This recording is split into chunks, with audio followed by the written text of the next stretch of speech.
ಪ್ರಜ್ವಲ್ ರೇವಣ್ಣ ವಿರುದ್ಧ ಅತ್ಯಾಚಾರ ಆರೋಪ ಪ್ರಕರಣಕ್ಕೆ ಸಂಬಂಧಪಟ್ಟಂತೆ ಬಿಜೆಪಿ ಮುಖಂಡ ವಕೀಲ ದೇವರಾಜೇಗೌಡನನ್ನ ಈಗ ಬಂಧಿಸಲಾಗಿದೆ. ಬಿಜೆಪಿಯ ಮುಖಂಡ ಹಾಗೆ ವಕೀಲ ದೇವರಾಜೇಗೌಡರನ್ನ ಈಗ ಬಂಧಿಸಲಾಗಿದೆ. ಇವರ ವಿರುದ್ಧವೂ ಕೂಡ ದೂರು ದಾಖಲಾಗಿತ್ತು. ಹೊಳೆನರಸೀಪುರ ಠಾಣೆಯಲ್ಲಿ ಒಬ್ಬ ಮಹಿಳೆ ಸಂತ್ರಸ್ತೆ ದೂರು ಕೊಟ್ಟಿದ್ದು. ಚಿತ್ರದುರ್ಗದ ಹಿರಿಯೂರು ಬಳಿ ಪೊಲೀಸರು ಈಗ ಬಂಧಿಸಿದ್ದಾರೆ. ಹೊಳೆನರಸೀಪುರ ಪೊಲೀಸರ ಮಾಹಿತಿ ಮೇರೆಗೆ ಅರೆಸ್ಟ್ ಮಾಡಲಾಗಿದೆ. ಇನೋವಾ ಕಾರ್ನಲ್ಲಿ ಹೋಗ್ತಿದ್ದಂತಹ ವೇಳೆ ಬಂಧನ ಮಾಡಲಾಗಿದೆ. ಅಂದರೆ ಬೆಂಗಳೂರಿನಿಂದ ಚಿತ್ರದುರ್ಗ ಕಡೆ ಹೋಗ್ತಾ ಇದ್ರು. ಲೈಂಗಿಕ ದೌರ್ಜನ್ಯ ಆರೋಪವನ್ನ ಈ ದೇವರಾಜೇಗೌಡ ಎದುರಿಸ್ತಾ ಇದ್ದಾರೆ. ಸಂತ್ರಸ್ತೆ ಮಹಿಳೆ ದೂರನ್ನ ದಾಖಲು ಮಾಡಿದ್ರು. ನನಗೆ ಲೈಂಗಿಕವಾಗಿ ಬಳಸ್ಕೊಂಡಿದ್ದಾರೆ, ಶೋಷಣೆ ಮಾಡಿದ್ದಾರೆ ಅಂತ, ದೌರ್ಜನ್ಯ ಕೊಟ್ಟಿದ್ದಾರೆ ಅಂತ ಯಾವುದೋ ಒಂದು ಜಾಗದ ವಿಚಾರವಾಗಿ, ವಿವಾದಿತ ಜಾಗದ ವಿಚಾರವಾಗಿ ಅದನ್ನು ಬಗೆಹರಿಸ್ಕೊಳ್ಬೇಕು, ಅದನ್ನು ಮಾರಾಟ ಮಾಡಬೇಕು, ಈ ವಿಚಾರ ಇಟ್ಕೊಂಡು ನಾನು ದೇವರಾಜೇಗೌಡರ ಹತ್ರ ಹೋಗಿದ್ದೆ. ಆಗ ದೇವರಾಜೇಗೌಡರು ನನಗೆ ಬಲವಂತವಾಗಿ ನನ್ನನ್ನು ಲೈಂಗಿಕವಾಗಿ ಬಳಸ್ಕೊಂಡ್ರು ಅಂಥೇಳಿ ಮಹಿಳೆಯೊಬ್ಬರು ದೂರನ್ನು ಕೊಟ್ಟಿದ್ರು. ಆಮೇಲೆ ಆವಾಗವಾಗ ವಿಡಿಯೋ ಕಾಲ್ ಮಾಡ್ತಿದ್ರು, ಖಾಸಗಿ ಅಂಗಾಂಗಗಳನ್ನು ತೋರಿಸ್ತಾ ಇದ್ರು, ಲೈಂಗಿಕವಾಗಿ ಪ್ರಚೋದನೆ ಮಾಡ್ತಾ ಇದ್ರು. ಈ ರೀತಿಯಾಗಿ ಆ ಕಂಪ್ಲೇಂಟ್ನಲ್ಲಿ ಎಲ್ಲ ಅಂಶಗಳನ್ನು ಸಂತ್ರಸ್ತ ಮಹಿಳೆ ದೇವರಾಜೇಗೌಡರ ವಿರುದ್ಧ ಮಾಡಿದ್ರು. ಹೊಳೆನರಸೀಪುರ ಠಾಣೆಯಲ್ಲಿ ಏಪ್ರಿಲ್ 1ಕ್ಕೆ ದೂರು ದಾಖಲಾಗಿತ್ತು.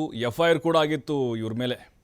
ಜೊತೆಗೆ ಇವ್ರು ಏನು ಮಾಡಿದರು, ಕೋರ್ಟ್ ಮೊರೆ ಹೋಗಿದ್ರು. ಆಲ್ರೆಡಿ ಜಾಮೀನು, ನಿರೀಕ್ಷಣಾ ಜಾಮೀನು ಮಂಜೂರು ಮಾಡಬೇಕು ಅಂತ. ಬಟ್ ಅದರ ವಿಚಾರಣೆ 15ಕ್ಕೆ ಬರುತ್ತಂತೆ.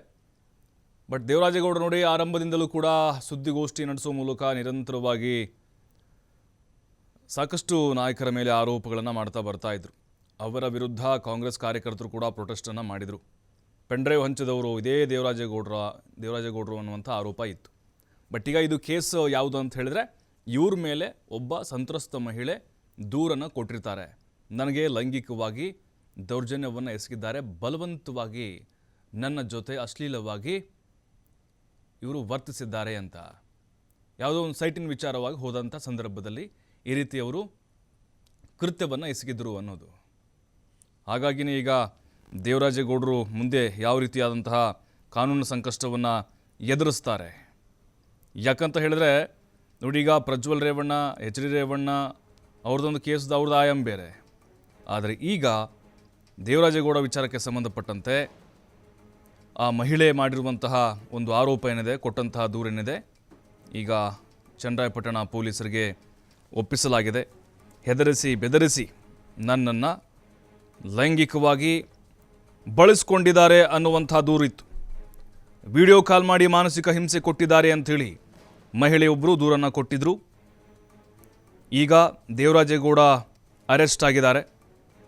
ಸಾಕಷ್ಟು ವಿರೋಧ ಕೂಡ ಇತ್ತು, ಅವ್ರನ್ನ ಮೊದಲು ಅರೆಸ್ಟ್ ಮಾಡಬೇಕು, ಈ ರೀತಿಯಾದಂಥ ಆರೋಪಗಳು ಆರಂಭದಿಂದಲೂ ಕೂಡ ಕೇಳಿ ಬಂದಿದ್ವು. ಏಪ್ರಿಲ್ 1ಕ್ಕೆ ದೂರು ದಾಖಲಾಗಿತ್ತು. ಗ್ರಾಮಾಂತರ ಪೊಲೀಸ್ ಠಾಣೆಯಲ್ಲಿ ಸದ್ಯಕ್ಕೆ ಆರೋಪಿ ದೇವರಾಜೇಗೌಡ ಅವ್ರನ್ನ ಇರಿಸಲಾಗಿದೆ. ಬಟ್ ಪೊಲೀಸರು ಇದ್ರ ಬಗ್ಗೆ ಅಧಿಕೃತವಾಗಿ ಯಾವುದೇ ಹೇಳಿಕೆಗಳನ್ನು ಕೊಡ್ತಾ ಇಲ್ಲ. ನಿವೇಶನವೊಂದರ ಮಾರಾಟ ವಿಚಾರಕ್ಕೆ ಸಂಬಂಧಪಟ್ಟಂತೆ ಆ ಮಹಿಳೆಗೆ ಸಹಾಯ ಮಾಡುವ ನೆಪದಲ್ಲಿ ದುರ್ಬಳಕೆ ಮಾಡಿಕೊಂಡಿದ್ದಾರೆ ಅನ್ನುವಂಥ ದೂರು ದಾಖಲಾಗಿತ್ತು. FIR ಆದಮೇಲೆ ಇವರೇನು ಮಾಡಿದರು, ಜಾಮೀನಿಗಾಗಿ ಹಾಸನದ 2ನೇ ಜಿಲ್ಲಾ ಮತ್ತು ಸತ್ರ ನ್ಯಾಯಾಲಯದಲ್ಲಿ ಮೇ 8ಕ್ಕೆ ಅರ್ಜಿಯನ್ನು ಸಲ್ಲಿಸಿದರು, ಜಾಮೀನು ಮಂಜೂರು ಮಾಡಬೇಕು ಅಂತ. ಈಗ ಮೇ 15ಕ್ಕೆ ಆ ವಿಚಾರಣೆ ಕೂಡ ಮುಂದೂಡಲಾಗಿದೆ. ಇಷ್ಟೇ ಅಲ್ಲ, ಇವ್ರ ವಿರುದ್ಧ ಕೇಸು ಜಾತಿನಿಂದನೇ ಕೂಡ ಕೇಸ್ ದಾಖಲಾಗಿದೆ. ಅದು ಬಿಡಿ, ಅದಿನ್ನೂ ಅದರದ್ದು ಪೊಲೀಸರು ತಲೆ ಕೆಡಿಸ್ಕೊಂಡಿಲ್ಲ ಅಷ್ಟೊಂದು. ಬಟ್ ಈಗ ಬಹಳ ಗಂಭೀರವಾದಂಥ ಪ್ರಕರಣ ಅಂತ ಹೇಳಿದ್ರೆ, ಮಹಿಳೆಯನ್ನು ಬಳಸ್ಕೊಂಡಿದ್ದು. ಈಗ ದೇವರಾಜೇಗೌಡ ಏನು ಹೇಳಿದ್ರು, ಇಲ್ಲ ಇದು ಹನಿ ಟ್ರ್ಯಾಪ್ ಪ್ರಕರಣ ಅಂಥೇಳಿ ಅವರು ಬೆಂಗಳೂರಿನಲ್ಲಿ ಆರೋಪವನ್ನು ಮಾಡಿದರು.